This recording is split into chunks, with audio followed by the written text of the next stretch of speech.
মানুষের মধ্যে এখন সম্পদের যে অহমিকা, গরিব মানুষকে মানুষই মনে করে না, খেটে খাওয়া মানুষকে মানুষই মনে করে না। রিক্সাওয়ালা, যারা নিম্নবিত্ত, নিম্ন মধ্যবিত্ত, চা বিক্রি করে, পানের দোকান করে, হালাল খায়, কৃষক, এই মানুষগুলোকে এখন বড় লোকের মানুষই মনে করে না। যাকাত তো দেয়ই না, যাকাত তো তার উপরে ছিল ফরজ, ওই যাকাত তো দেয়ই না যে এই খাবার তার কাছে পৌঁছাবে। উল্টা কিভাবে তাদের সম্পদ লুটে বুটে খাওয়া যায় সেই বুদ্ধি। এবার দিলেও যে কত শর্ত, বাপরে বাপ। তো কিছুটা মনের কষ্ট থেকে বললাম কথাগুলো আর কি, যে আসলে আপনি যখন কোরআন এবং সুন্নাহর জ্ঞানী হবেন না, তখন অন্যকে সম্মান দিতে পারবেন না।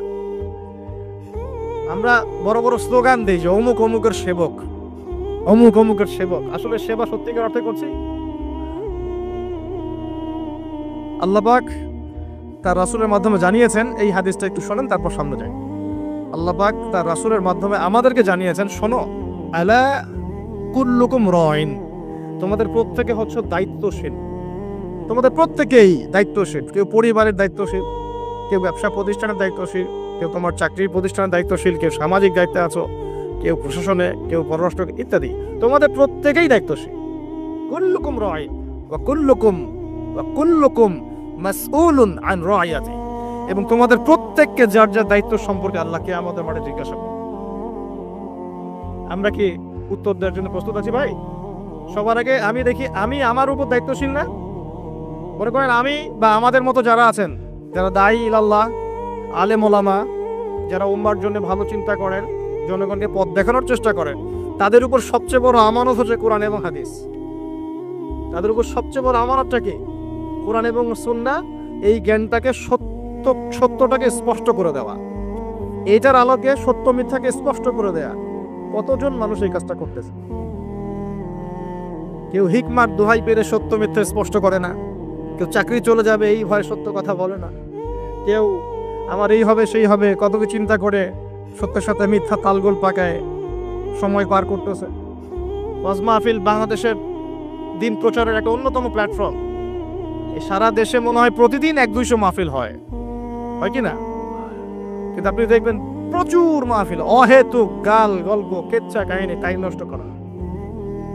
হয়তো একজন আয়োজন করেছে, ওদের টার্গেট আমি টাকা কালেকশন করব, আর বক্তাও এখানে সুযোগ নিবে, কালেকশনে এত % আমার, ঠিক আছে? তারপরে জনগণও আসবে, কেউ আসছে ভিডিও করতে, কেউ সেলফি উঠাইতে, কেউ এইটা কেউ সেইটা, ওদিকে চানাচুর খাচ্ছে, ওদিকে মেলা লাগছে, এরকম দেখেন। এক একজন এক এক উদ্দেশ্য। আসলে উদ্দেশ্য কি আমার এখানে? উদ্দেশ্য হবে আমি আল্লাহর দ্বীনের সত্য কথাগুলো কোরআন সুন্নাহর মানদণ্ডে যাচাই বাছাই করে যুগোপযোগী ভাবে জনগণের বুঝ অনুযায়ী তাদেরকে বুঝিয়ে দিয়ে আসবে। জনগণ কি করবে? অডিয়েন্স, তারা এখানে আসবে একটা নিয়াতে, আমরা কোরআন সুন্নাহ শুনবো, কোরআন সুন্নাহর কথাগুলোকে মেলাবো, যাচাই করব, যদি কোরআন সুন্নাহর সাথে মিলে যায় আমি গ্রহণ করবো, যদি বক্তার কথা কোরআন সুন্নাহর সাথে না মেলে আমি নিব না। আমি কেন, যত বড়ই বুজুর্গ বক্তা আসুক না কেন, আলেম আসুক না কেন, কোরআন সুন্নাহর সাথে যদি তাদের কথাগুলো মিলে না যায়, সেই কথা কখনোই আপনি গ্রহণ করবেন না। করবেন? কখনো কখনো কেউ অজ্ঞতাবশত এমন কথা বলতে পারে যেটা কোরআন সুন্নাহয় নাই। এটা যদি অজ্ঞতাবশত হয়, তাহলে সে জ্ঞান অর্জন করলে আপনাকে শুধরে দিবে ইনশাআল্লাহ। আর যদি কেউ ইচ্ছা করে এগুলো করে, তাহলে আপনার উপর দায়িত্ব হচ্ছে কোরআন সুন্নাহর মানদণ্ডে যাচাই করে তার কথা গ্রহণ করা। এই কাজটাই বা কয়জন করে? শ্রোতাদের মধ্যে অনেকে আসছি বক্তাকে একবার দেখবো, চলে যাও। কেউ আসছে সেলফি উঠাও, কেউ মোবাইলে ছবি তুলবে, কেউ ভিডিও করবে। প্রতিটা কাজের উদ্দেশ্য কি? আমাদের দ্বীনি কাজের উদ্দেশ্য হবে এই কাজগুলোর ওসিলায় পরকালে আল্লাহর নাজাত যেন পাই ইনশাআল্লাহ, এবং দুনিয়াতে আল্লাহর দ্বীন যেন এগিয়ে যায়, উপকৃত হয়। রিজিক, টাকা পয়সা, উন্নয়ন সবকিছু আল্লাহ পাকে দিবে ইনশাআল্লাহ। আল্লাহ দিবেন না? ইসলামপন্থীদের হাতেই সবচেয়ে বেশি রিজিক থাকবে ইনশাআল্লাহ, ইসলামপন্থীদের হাতেই সবচেয়ে বেশি সচ্ছলতা থাকবে ইনশাআল্লাহ। আর আগামীতে যে দিন আসতে যাচ্ছে, যে অর্থনৈতিক সংকটময় বিশ্ব আসতে যাচ্ছে, এই সময় যে কোরআন সুন্নাহর আলোকে ইকোনমিক্স ঢেলে সাজাবে, সেই পার পাবে, অন্য কেউ পার পাবে না। বিশ্বাস করছেন না? দেখে নিয়ে, যাকাত যদি এখনো চালু না হয়, তাহলে গরিব মানুষের পেটে এবার লাথি মারা হবে সামনে, দেখে নিয়ে। যাকাত চালু করতে হবে। খালি কোটি কোটি টাকা প্রতি মাসে মাসে কামাই করব, যাকাত দিব না, এটা বাদ দিয়ে দেন। যাকাত যে দিবে না সেও বিপদে পড়বে, যাকাত যাকে দেয়া হবে না তারও অর্থনৈতিক মন্দা শুরু হয়ে যাবে। যাকাত আল্লাহ পাক দিয়েছেন কোরআনের। কোরআনের অর্থনীতি মানে যাকাত, কোরআনের অর্থনীতি মানে ব্যবসা, কোরআনের অর্থনীতি মানে সাদাকা, কোরআনের অর্থনীতি মানে কৃষিভিত্তিক অর্থনীতি। এই পুরো বিষয়গুলোর মধ্যে সারা বিশ্বের অর্থনীতি পড়ে যায়। কিন্তু এখন আমরা এগুলো সব না হলেও অনেকগুলো অংশই সরিয়ে দিয়ে সুদ চালু করে এটা দিয়ে খাচ্ছি আর কি। সরে সুদের পরিণাম ধ্বংস হবেই হবে, আজ হোক আর কাল হোক সুদ ধ্বংস হবেই হবে।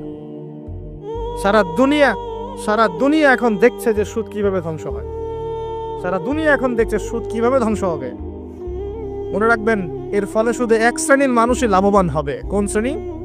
যারা বুর্জোয়া শ্রেণী, যারা পুঁজিবাদী শ্রেণী, যারা ধনিক শ্রেণী, যাদের হাতে সম্পত্তি কুণ্ঠিগত থাকবে, এরা হয়তো পার হয়ে যাবে এই দুনিয়াতে। কিন্তু মধ্যবিত্ত শ্রেণী আর নিম্ন মধ্যবিত্ত শ্রেণীর জীবনে এমন দুর্ভোগ নেমে আসবে সামনে, দেখে নিয়েন কি হয়। সুদের পরিণতি হচ্ছে ধ্বংস, সুদের পরিণতি মানেই ধ্বংস। সুদ যখন চালু হবে তখন আল্লাহ পাক কোরআনে বলছেন, ও যে ব্যক্তি সুদ খেলো সে যেন আমার এবং আমার নবীর সাথে যুদ্ধ করলো। এটা বলি তাহলে বুঝবেন। সূরা বাকারায় 279-80 এই আয়াতগুলোর দিকে আছে, 79-81। আল্লাহ পাক বলছেন, ইয়া আইয়ুহাল্লাযীনা আমানু, হে মুমিনগণ, ইত্তাকুল্লাহ, তোমরা আল্লাহকে ভয় করো। আল্লাহর কথা সহজ না? তোমরা আল্লাহকে ভয় করো। ওয়াযারু মা বাকিয়া মিনার রিবা, সুদ ছেড়ে দাও, সুদের অবশিষ্ট অংশ ছেড়ে দাও, মানে সুদ ছেড়ে দাও। ওয়া ইল্লাম তাফআলু, যদি তোমরা সুদ না ছাড়ো, ফাআযানু বিহারবিন মিনাল্লাহি ওয়া রাসূলিহি, তাহলে আল্লাহ এবং তার রাসূলের সাথে যুদ্ধের ঘোষণা শুনে নাও। কার কথা এটা? আমি বানিয়ে বললাম? আপনার কিতাব, এই কিতাব আপনার বাসায় নাই? আপনি কি এই কিতাবের জন্য জীবন দিতে চান না? যখন এই কিতাবকে কেউ অবমাননা করে, আপনার তো গা জ্বলে, হৃদয় রক্তক্ষরণ হয়। কয়দিন আগে ওই যে সুইডেন না ডেনমার্ক, হ্যাঁ, আমি নামও ভুলে গেছি, ভুলে যাওয়াই ভালো, এগুলো মনে রাখাই খারাপ। কারণ এদেরকে মনে রেখে কি হবে? শুধু প্রথম কথা হচ্ছে যে ওই সভ্যতার মধ্যেই যারা বাক স্বাধীনতার কথা বলে, ব্যক্তি স্বাধীনতার কথা বলে, আর তাদের বাক স্বাধীনতা মানে হচ্ছে ছেলে ছেলে বিয়ে করতে পারবে, এটা ব্যক্তি স্বাধীনতা। আর বাক স্বাধীনতা মানে ইসলামের বিরুদ্ধে যা ইচ্ছা তাই বলতে পারবে, ইসলামের বিরুদ্ধে যা ইচ্ছা তাই বলতে পারবে, এটা হচ্ছে বাক স্বাধীনতা। আর আল্লাহ পাকের বিধানের বাইরে যা ইচ্ছা তাই করতে পারবে, মদ খাবে, সুদ খাবে, ঘুষ খাবে, জেনা করবে, পর্নোগ্রাফিতে থাকবে, যা ইচ্ছা করবে, এর নাম হলো ব্যক্তি স্বাধীনতা। এটা ওরা বিশ্বাস করে। তো সেখানে কোরআনকে অবমাননা করেছে, কোরআন পুড়িয়ে দিয়েছে, আপনারা দেখেছেন তো। তখন আপনার খারাপ লাগে নাই? একটু খারাপ লাগে নাই ভাই? কষ্ট হয় নাই? যদি সে আপনার ছেলে হতো, আপনি কি করতেন বলেন? আপনার ছেলে যদি কোরআন পুড়িয়ে দিত, কি করতেন?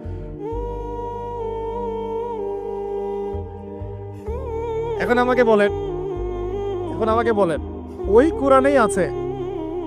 কোরআনেই আছে সুদ খাওয়া মানে আল্লাহ এবং তার রাসূলের সাথে যুদ্ধ করা। আমি আর আপনি যে মানছি না, এখন আমাদের কি হবে বলেন? সে তো অমুসলিম, কোরআনে কি আছে জানেই না বেচারা। কোরআনের প্রতি অনেক ক্ষোভ, কারণ কোরআন ওদের সমস্ত জাহিলিয়াত অন্যায়ের বিরুদ্ধে কথা বলে। এই জন্য কোরআনকে পুরা দিতে চায় এবং নবীকেও গালিগালাজ করে, তাই না? ইসলামের বিরুদ্ধে দাঁড়া যায়, ইসলামের বিরুদ্ধে ওরা চেষ্টা চালায়, কারণ ওরা জানে না ইসলাম কি, ওরা বোঝে না কোরআন কি, ওরা বোঝে না মুহাম্মদ সাল্লাল্লাহু আলাইহি ওয়াসাল্লাম কে, তিনি কেমন আদর্শ, কেমন মানুষ, তিনি যে পুরো বিশ্বের জন্য রহমত, ওরা তো জানেই না, বোঝেই না। আমরা জানি না। এখন আমরা যে জানি, কিন্তু আমরা যে কোরআন পড়তে জানি না। আমরা তো জানি, কিন্তু আমরা তারপরেও যে কোরআন তেলাওয়াত করতে পারি না, জানার পরেও যে কোরআনের অর্থ কোনোদিন পড়ে দেখলাম না। আরে গত বছর তো অর্থ পড়তে বলেছিলাম যে অর্থগুলো একটু পড়ে দেখেন, বাপরে বাপ, যে ধোয়াটা ধুইলো আমাকে, আমি একদম পরিষ্কার হয়ে গেছি, এমন ধোয়া ধুয়ে দিচ্ছে। কোরআনের অর্থ পড়ার দরকার নয়। আমি কি বলেছিলাম যে কোরআন তেলাওয়াত করলে কোনো নেকি হবে না? কোরআন তেলাওয়াত করলে কোনো নেকি হবে না, এই কথা বলেছিলাম না? বলেছিলাম যে কোরআন তেলাওয়াত শুধু তেলাওয়াত করে গেলে আপনি ভিতরের হকটা আদায় করতে পারবেন না। কোনটা বলেছে? কোরআনে আপনি সূরা ফাতিহা পড়লেন, কিন্তু সূরা ফাতিহার অর্থ আপনি বুঝলেন না। আপনি কি সূরা ফাতিহার মধ্যে আল্লাহ যা বলেছেন তাকে বুঝতে পারলেন? এই যে আয়াত একটা তেলাওয়াত করলাম, আপনি পড়তে পারলেন, ইয়া আইয়ুহাল্লাযীনা আমানু তাকুল্লাহা وذروا ما بقي من الربا إن كنتم مؤمنين وإن لم تفعلوا فأذنوا بحرب من الله ورسوله. আপনি কি কিছু বুঝলেন? তিলাওয়াত তো করলেন, প্রত্যেক হরফে 10 নেকি হলো, আপনার আমলনামায় প্রত্যেক হরফে 10 নেকি হলো, ঠিক আছে, বুঝলাম, মানলাম, কিন্তু এই আয়াত যে আপনি বুঝতে পারলেন না। কিন্তু এখন আমি যদি বলে দেই আয়াতের অর্থটা এমন, হে মুমিনগণ আল্লাহকে ভয় করো, সুদ ছেড়ে দাও, যদি না ছাড়ো আল্লাহ এবং তার রাসূলের সাথে যুদ্ধের ঘোষণা শুনে রাখো, এবার কি কিছু বুঝতে পারলেন? বুঝতে পারেন নাই? তাহলে অর্থের দরকার নাই ভাই। আর কত সহজ করে বলবো বলেন তো ভাই, আর কত সহজ করে বুঝো। আমি যে এখন মুসলিম পরিবারে জন্ম নিয়েও যে আমি কোরআন তেলাওয়াত করতে পারছি না, অর্থটা পড়ে দেখছি না, নবীর হাদিসগুলো পড়ছি না, কোরআন রেগুলার একটু তেলাওয়াত পড়ি না, কোরআনের একটু দাওয়াত মানুষকে দেই না, কোরআনের কাজে সাহায্য করছি না, এগুলো কি আমার অপরাধ হচ্ছে না?